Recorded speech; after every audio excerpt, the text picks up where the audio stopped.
Bienvenue dans cette nouvelle vidéo direction Hiroshima.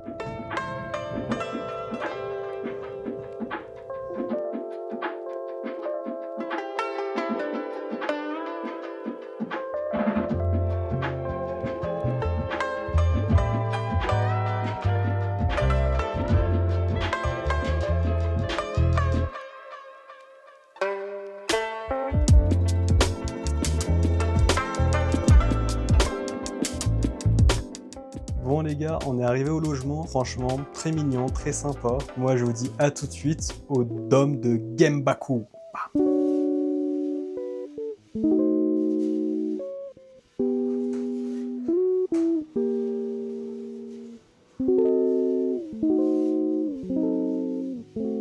Vous voyez derrière moi, c'est le dôme Genbaku. Franchement, il est impressionnant.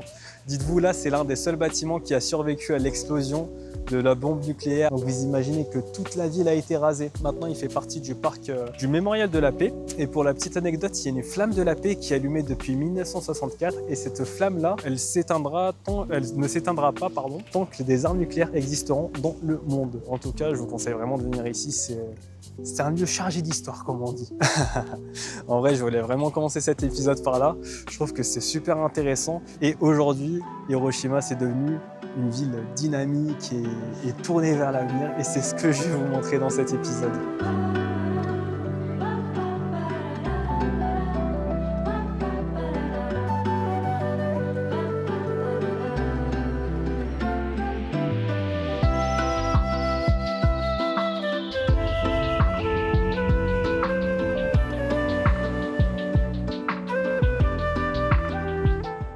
Bon les gars, là je vous emmène à Okonomimura. Donc c'est un bâtiment où il n'y a que des restaurants d'okonomiyaki. Donc c'est des sortes de crêpes, de ce que j'ai vu, des crêpes bien garnies. On va goûter ça, j'ai jamais goûté et c'est une spécialité d'Hiroshima. Je vous dis à tout de suite au restaurant. Là, il faut parler de ça en fait. Là je vous ai pas parlé de ça. Ça c'est une dinguerie, il y en a de partout. Il y en a littéralement de partout. Et là, par exemple, vous avez des boissons froides en bleu et des boissons chaudes en rouge. Là, je vais prendre un petit café. Et leur café, il est caféiné. Et il est pas mal. Il est vraiment pas mal. Celui-ci. Et là, vous avez ça. En plus, le café, il est bien chaud. Il est vraiment délicieux. Ah là, l'ambiance de nuit, elle est magnifique. D'ailleurs les gars, je me suis posé la question combien il y a de distributeurs dans tout le Japon. Et la réponse c'est 5,5 millions. Donc c'est environ un distributeur pour 25 habitants, ce qui est énorme. Et il y a des distributeurs de toutes les sortes, que ce soit pour de la nourriture, enfin des plats préparés, des petits snacks, de la boisson froide, de la boisson chaude. Il y en a de partout.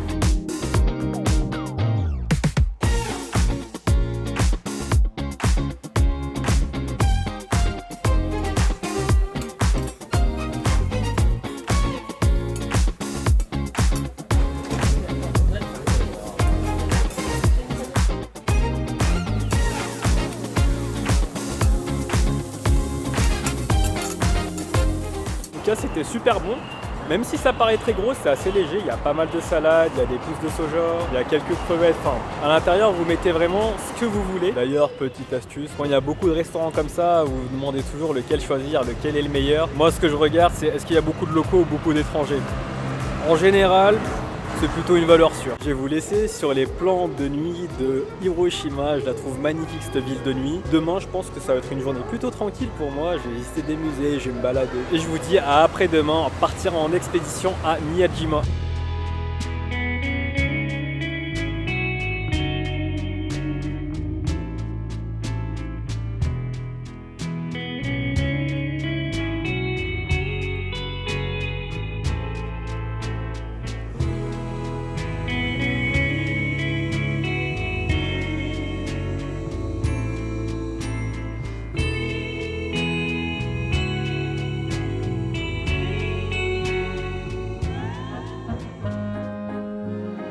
Aujourd'hui, on va à Miyajima, c'est l'une des îles les plus connues au Japon. Là, depuis Hiroshima, on en a pour à peu près 1h30 de trajet, train plus ferry. On va y aller assez tôt, là, il est 5h40, pour éviter d'avoir trop de monde au début. Et on va voir également si une journée est suffisante pour visiter l'île.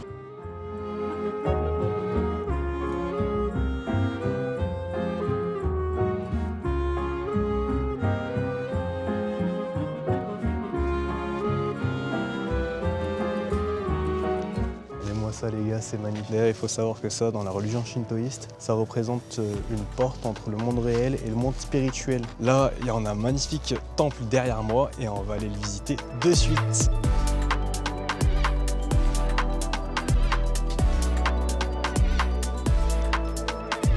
Les gars, c'est incroyable.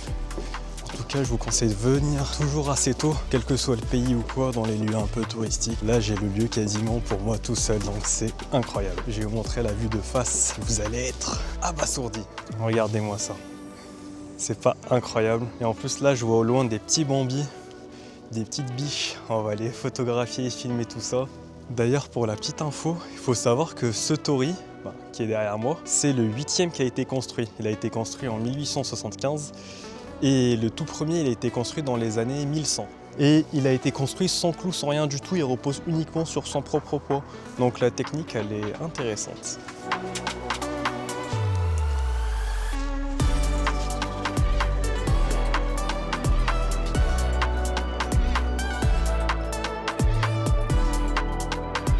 Là, je me suis promené un peu dans la ville, elle est magnifique, même si là tout est fermé, il est encore un peu tôt, il est 8h et quelques. Là, on va se rendre au parc Omoto et on va voir des biches.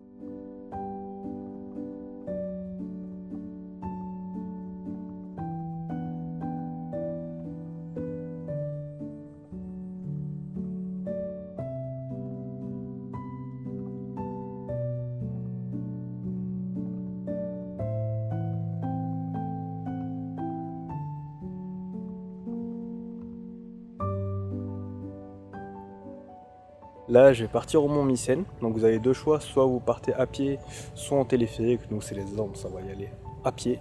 Donc j'en ai à peu près pour 1h30, 2h de marche. Le sommet, il est à peu près à 535 mètres. Donc bon, on verra bien.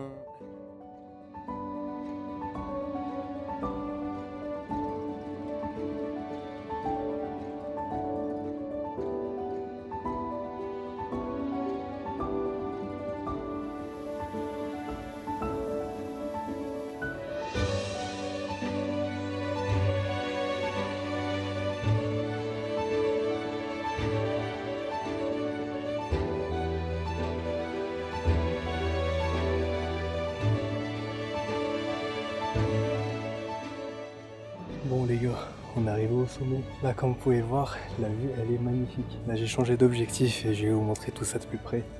Mais regardez-moi ça, magnifique, magnifique, magnifique. En vrai la montée, ça monte hein. Donc franchement, si vous êtes en famille, vous avez des poussettes ou quoi, n'hésitez pas à prendre le téléphérique. Parce que sinon c'est pas possible. Mais franchement magnifique. Là j'ai vu qu'il y avait un aquarium, donc je pense qu'on va y aller. Là je vais me poser un petit peu, je vais regarder la vue et ensuite go à l'aquarium.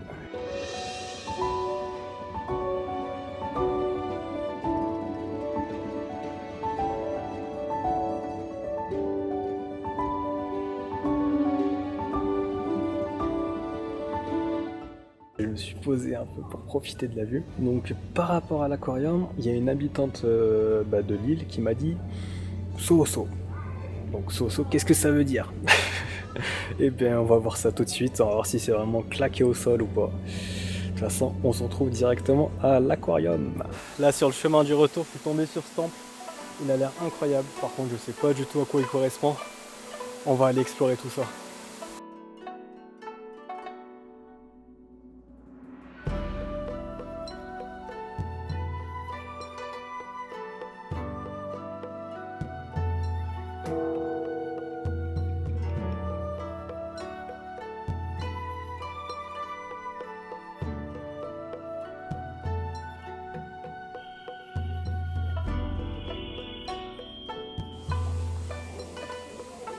Écoutez, ça valait le détour. Bon, comme vous l'avez vu, la petite particularité de ce temple, c'est qu'il y a plein de petites statues. Il y en a des centaines littéralement. Donc c'est plutôt joli, elles ont tous des bonnets. Le temple est plutôt joli, on a des belles vues. Franchement, je recommande bien.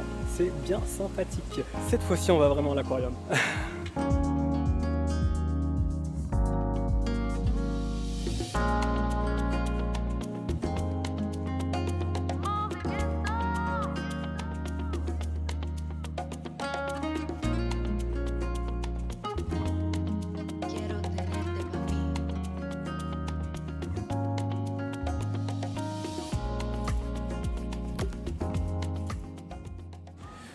Bon, et bien écoutez, l'aquarium, il est petit, donc je comprends mieux le saut.